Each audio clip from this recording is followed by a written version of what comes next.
अस्सलाम वालेकुम। तो आज हम स्टार्ट करेंगे labour law, the West Pakistan industrial and commercial employment standing orders ordinance 1968। जैसे इसका पर्पस हमने पहले भी डिस्कस किया कि इसका पर्पस ये है, ये an ordinance to consolidate the law relating to industrial employment in the province of West Pakistan. तो इसने तमाम कवानीन को जमा किया जो कि एम्प्लॉयमेंट से रिलेटेड थे, इंडस्ट्रियल एम्प्लॉयमेंट से। अब हम आगे देखते हैं कि इसकी एप्लीकेबिलिटी क्या थी और बाकी इसके कंटेंट्स क्या हैं।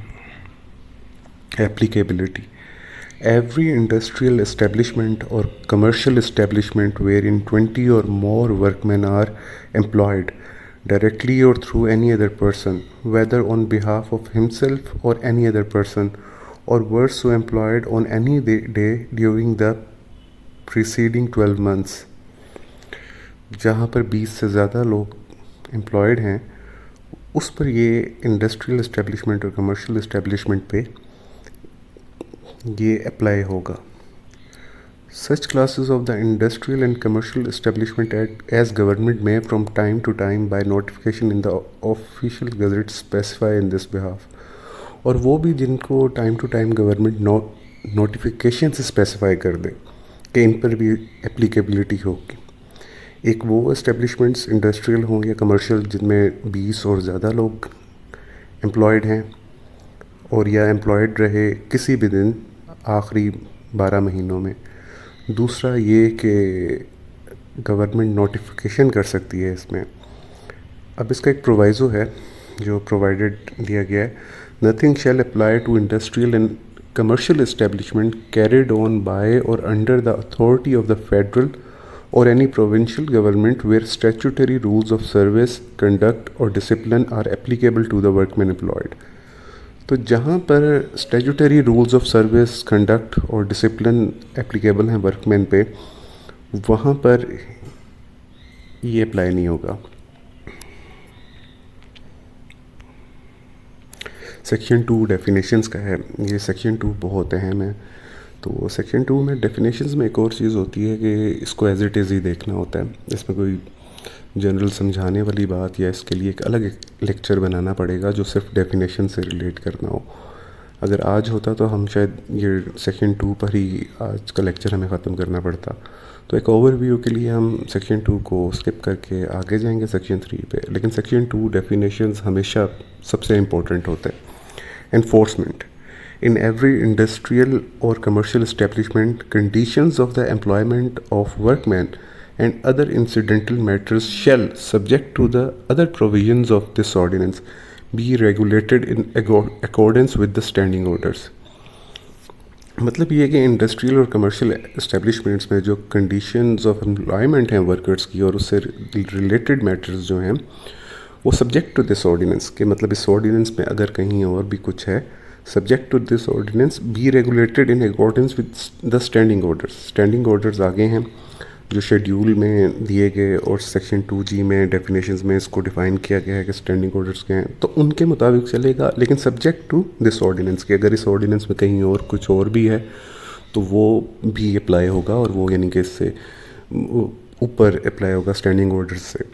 Modification by mean of a collective agreement: अगर कोई मॉडिफाई करना चाहता है इस लॉ को और इनमें जो दिए हुए हकूक़ हैं तो वो by mean of collective agreement किया जा सकता है। Provided that no such agreement shall have the effect of taking away or diminishing any right or benefit available to the workman under the provisions of this schedule.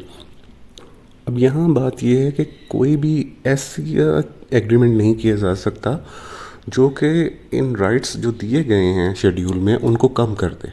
मतलब अगर कुछ बढ़ा रहा है तो ठीक है, कोई हक वो छीन ले या कोई हक उसमें कमी कर दे, ऐसा नहीं हो सकता।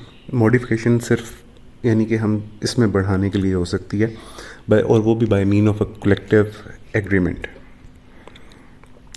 पोस्टिंग ऑफ स्टैंडिंग ऑर्डर्स: तकरीबन जो भी लॉज होते हैं जो किसी ऑर्गेनाइजेशन से रिलेटेड होते हैं और वहाँ पे चेक एंड बैलेंसेस के लिए, तो उसमें अक्सर ये शर्त होती है कि इसको आप पोस्ट करेंगे। और इसमें पोस्ट का जैसे तरीका बता दिया गया कि एक तो लैंग्वेज में होगा जो मेजॉरिटी ऑफ वर्कमैन अंडरस्टैंड करते हैं, इंग्लिश और उर्दू में भी होगा। एक तो लीजिबल कॉपीज़ होंगी जो पढ़ी जा सकें, और प्रोमिनेंट प्लेस पे से पोस्ट किया जाएगा, जैसे कि एंट्रेंस गेट है जहाँ से मेजॉरिटी ऑफ वर्कर एंटर होते हैं, और जो तमाम डिपार्टमेंट हैं जहाँ पे वर्कर्स अप्लाइड हैं, इंस्पेक्टर्स। अच्छा, इंस्पेक्टर्स का ये है कि इसको डिटेल में इंस्पेक्टर्स की दो पावर्स होती हैं, एक इंस्पेक्शन की होती है और एक एनफोर्समेंट इंश्योर करनी होती है स्टैंडिंग ऑर्डर की। उसमें ये है कि वो किसी वक्त जब चाहे, यानी कि डेज़ की आवर में जो रीज़नेबल आवर्स हैं उनमें वो किसी भी इस्टेब्लिशमेंट में एंटर होकर इंस्पेक्ट कर सकता है कि क्या ये लॉ अप्लाई हो रहा है, और अगर उसकी वायलेशंस हों कहीं पर तो फिर वो रेफ़र कर देगा वैसे लेबर कोर्ट में। अब हम ये पेनल्टीज़ एंड प्रोसीजर पढ़ते हैं तो हम ये भी क्लियर करेंगे कि ये ट्रांस प्रोविंशियल अगर एंटिटीज़ पे अप्लाई हो रहा है तो फिर लेबर कोर्ट की जुरिस्डिक्शन कैसे आ गई।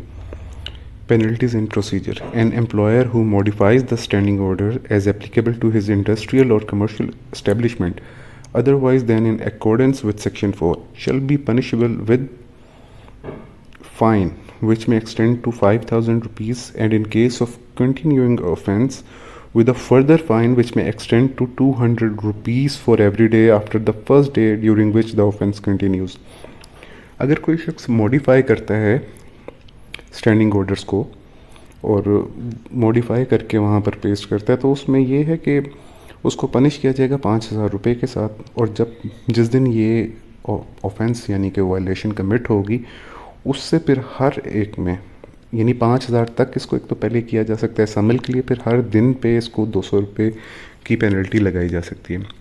An employer who does any act in contravention of standing orders as applicable to his industrial or commercial establishment shall be punishable with fine which may extend to 100 rupees, and in the case of continuing offence with a further fine which may extend to 25 rupees for every day after the first day during which the offence continues. अगर यहाँ पर कोई standing orders की violation है तो उसके तहत फिर 100 रुपये तक यानी कि फ़ाइन उसको किया जा सकता है, और हर दिन के लिए जब फ़ाइन कंटिन्यू यानी कि होगा, जब ये वायलेशन कंटिन्यू रहेगी तो उसके ऊपर 25 रुपीज़ लग सकते हैं। अब ये थर्ड की नेचर अगर आप देखें तो हु एवर कॉन्ट्रावीन्स, मतलब पहली जो दो कॉन्ट्रावेंशंस थी वो एम्प्लॉयर की तरफ से थी, यहाँ पर whoever contravenes any of the provision of this ordinance shall if no other penalties elsewhere provided by or under this ordinance for such contravention be punishable with fine which may extend to 100 rupees. यानी यहाँ पर कोई भी, ये employer नहीं, अगर कोई भी ऐसा करते हैं और जिसकी यानी कि पेनल्टी यहाँ प्रोवाइड नहीं हुई उसको 100 रुपीज़ तक फ़ाइन किया जा सकता है। Whoever having been convicted of any offence punishable under section 1, 2 or 3, ये ऊपर जो हम 1, 2 और 3 पढ़ रहे सब section, again commit such offence shall on conviction be liable to double the punishment prescribed for such offence under the foresaid section. अगर जो बंदा एक बार इसमें सज़ा याफ्ता है और वो दोबारा ये काम करता है तो उसकी फिर पनिशमेंट जो है वो डबल हो जाएगी। No prosecution for an offence punishable under this ordinance shall be instituted except by or with the previous permission in writing of the inspector. जो prosecutions इसकी के तहत स्टार्ट होंगी offence जो punishable है under this ordinance, वो या तो इंस्पेक्टर करेगा जो हम पीछे पढ़ के हैं सेक्शन 6 में, और या फिर उसकी प्रीवियस परमिशन होगी in writing. No court other than a labor court established under the Industrial Relations Ordinance 1969 shall try any offence under this ordinance. अब यहाँ पर एक क्या कहें ऑक्सीमोरॉन आ गया कि कॉन्ड्रम आ गया कि ये कैसे मुमकिन है कि यहाँ पर जो ट्रांस प्रोविंशियल एंटिटीज़ होंगी वो भी लेबर कोर्ट में जाएं, जबकि ट्रांस प्रोविंशियल्स के लिए तो NIRC है और जो प्रोविंशियल है उनके लिए लेबर कोर्ट है। अब इसमें डिसाइड ऐसा हुआ, जो जजमेंट्स ने डिसाइड किया कि जब ये कानून में जब नेगेटिवली कह दिया जाए कि no court other than a labour court, तो उस वक्त ज्यूरिसडिक्शन इसके तहत लेबर कोर्ट की ही होगी, और ये मैटर लेबर कोर्ट में ही जाएगा, उसके बाद यानी कि लेबर एपलेट बोर्ड में जाएगा, फिर ट्राइब्यूनल यानी उसमें जाएगा, फिर उसके बाद आगे मतलब आप रेड ज्यूरिसडिक्शन सेल करते हैं कैसे जाते हैं, तो मतलब लेकिन ये ट्रांस प्रोविंशियल का भी लेबर कोर्ट में ही जाएगा मैटर। एग्जेम्पशन गवर्नमेंट में subject to such conditions as it thinks fit to impose by notification in the official gazette exempt any industrial or commercial establishment or class of such establishments from all or any of the provisions of this ordinance। Government की power है कि notification करके official gazette में तो इसे exempt कर सकती हैं किसी भी इंडस्ट्रियल और कमर्शियल इस्टेब्लिशमेंट को।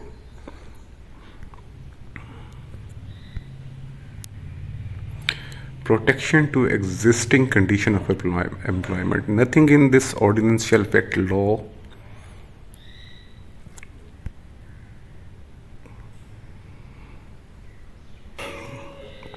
custom, usage, award, or agreement in force immediately before the promulgation of this ordinance, insofar as such law, custom, usage, award, or agreement ensures condition of employment more favorable to workmen than those provided in the standing orders। मतलब ये है कि जो अगर कोई law, कोई custom, कोई award, कोई एग्रीमेंट अगर वो मोर ज़्यादा फेवरेबल कंडीशंस प्रोवाइड करता है तो उनको चेंज नहीं किया जाएगा, बल्कि वो अप्लाई होगा और उसमें उसको इफ़ेक्ट नहीं होगा अगर वो ज़्यादा फेवरेबल प्रोवाइड करता है। कम फेवरेबल वाले पे तो ये अप्लाई हो जाएगा। Repeal the industrial and commercial employment standing orders ordinance 1960 in its application to the province of West Pakistan is hereby repealed. Repeal हो गया, जैसे पुराना कानून था एक जनरली है, यहाँ लॉ आएगा तो रिपील ही होगा। अब इसमें क्लासिफिकेशन ऑफ वर्कमैन हम करते हैं। क्लासिफिकेशन ऑफ वर्कमैन में इनकी ये 6 क्लासेस होती हैं। एक परमानेंट वर्कर्स होते हैं, प्रोबेशनर्स होते हैं, बदलीज होते हैं, देन टेम्पोरेरी हैं, अप्रेंटिसेस हैं, कॉन्ट्रैक्ट वर्कर हैं। अब परमानेंट वर्कर, ये परमानेंट वर्कर अब कौन होता है? परमानेंट वर्कर वो होता है जिसे इंगेज किया गया है ऐसे काम के लिए जो 9 महीने से ज़्यादा वक्त तक रहेगा।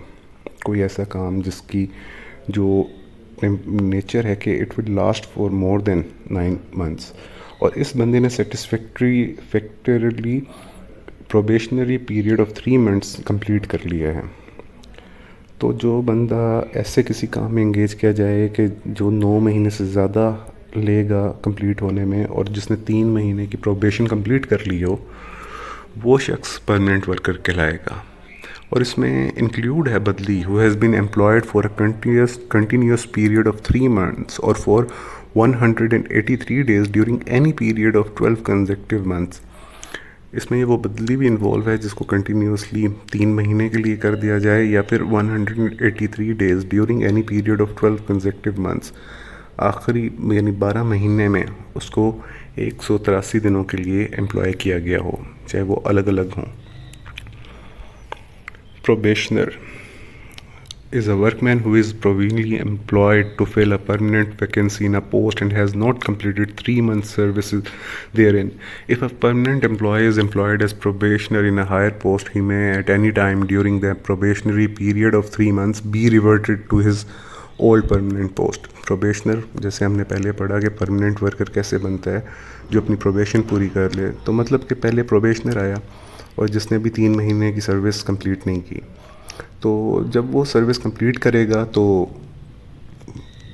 परमानेंट वर्कर बन जाएगा और प्रोबेशनर तब तक रहेगा जब तक सर्विस कंप्लीट नहीं करता। यहाँ से हमें एक और चीज़ मालूम हुई कि प्रोबेशनर जो है वो किसी ऐसे काम के लिए ही आया है जो 9 महीने से ज़्यादा रहने वाला हो, क्योंकि अदरवाइज़ तो 9 महीने से अगर कम पे वो ख़त्म हो जाए तो वो तो फिर परमानेंट वर्कर बन ही नहीं सकता। बदली is a workman who is appointed in the post of permanent worker और प्रोबेशनर हु इज़ टेम्पोरेरीली एब्सेंट। तो ये बदली भी वो बंदा आ गया और मामला फिर ये हो गया कि बदली जो है वो परमानेंट वर्कर में हमने पढ़ा था कि कन्वर्ट हो जाएगा अगर वो कंटिन्यूसली 3 महीने के पीरियड के लिए अप्लाई रहे जॉब में, या फिर 12 महीने में 183 दिन के लिए A temporary worker is a workman who has been engaged for work which is of an essentially temporary nature, likely to be finished within a period not exceeding 9 months. अब मतलब ये एक ऐसा वर्कर है जिसे इंगेज किया गया एक ऐसे काम के लिए जो 9 महीने से ज़्यादा नहीं लगाएगा, 9 महीने से पहले ख़त्म हो जाएगा. जिसमें एग्जांपल है कि फॉर एग्जांपल एक कंस्ट्रक्शन कंपनी ने अगर कोई घर बनाने के लिए किया जो 6 महीने में कंप्लीट हो जाएगा, तो उसके जो वर्कर्स हैं वो टेम्परेरी वर्कर्स ही रहेंगे. या किसी कंपनी ने किसी पेंट करने का कोई बहुत बड़ा कहते हैं असाइनमेंट उनको मिली है, लेकिन वो 6 महीने में 5 महीने में ख़त्म हो जाएगी, तो इस तरह उनके भी लोग जो हैं वो टेम्परेरी रहेंगे. Apprentice is a person who is an apprentice within the meaning of Apprenticeship Ordinance 1962. तो ये तो बात क्लियर होगी कि अप्रेंटिस के लिए एक अलग मतलब बाकायदा एक ऑर्डिनेंस है 1962 का. हम उसे भी जब डिफरेंटली पढ़ेंगे तो अप्रेंटिस को डिटेल में पढ़ेंगे. Contract worker means a worker who work on contract basis for a specific period of remuneration to be calculated on piece rate basis. Contract worker जैसे बता दिया गया कि ये कॉन्ट्रैक्ट बेसिस पे काम करता है. इसके साथ आपने कोई कॉन्ट्रैक्ट किया होता है और उसकी बेस पे ये काम करता है. अब उसका एक स्पेसिफिक पीरियड होगा और उसके लिए उससे पैसे दिए जाएंगे, तो इसको कॉन्ट्रैक्ट वर्कर कहा जाएगा.